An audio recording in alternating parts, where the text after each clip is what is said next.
This is you, and this will be you after you finish this video, because you're going to learn a very important skill about communication. As a software engineer, I always focused on technical skills. I wanted to know all about the language, the architecture of the computer, the algorithms, the data structures, and how it all ties together. I learned from low-level assembly to high-level JavaScript, but there was one thing that I was missing, one thing that was holding me down, one thing that could have improved every aspect of my life. The green line was me improving over time, but I could have almost doubled that improvement if only I did this one thing better. And that thing is to communicate efficiently. Let me show you what I did wrong. This was an interaction between me and my colleague on a project we were working together. We were talking about a pull request that was opened, and I said, "You should not call an API like this. This is bad. You should already know how to do this." As you can see, this sentence makes me sound like a total jerk, which I was. And naturally, my colleague responded with this: "Why is it bad? I don't understand what I did wrong." Even after two sentences exchanged like this, the conversation was not productive, and my colleague would naturally be in a defensive position. This not only ruined the mood and productiveness of the people around me, it also stopped me from progressing and reaching my full potential. No one wants to be around unpleasant people, no matter how good they are at something. Instead, I should have said this: "Hey,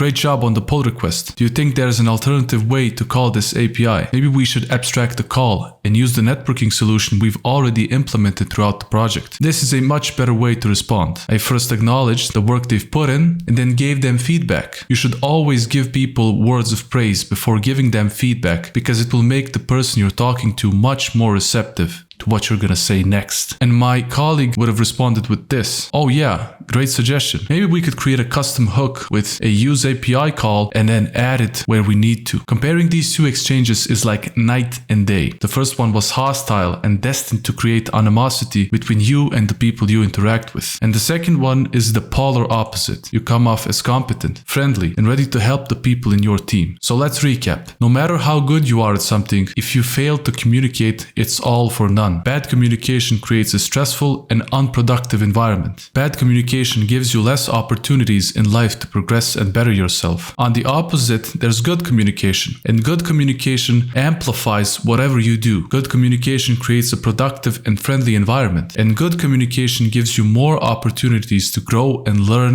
and expand your circle. If you start applying these things I mentioned from this video, you will be 10 times the person you were before.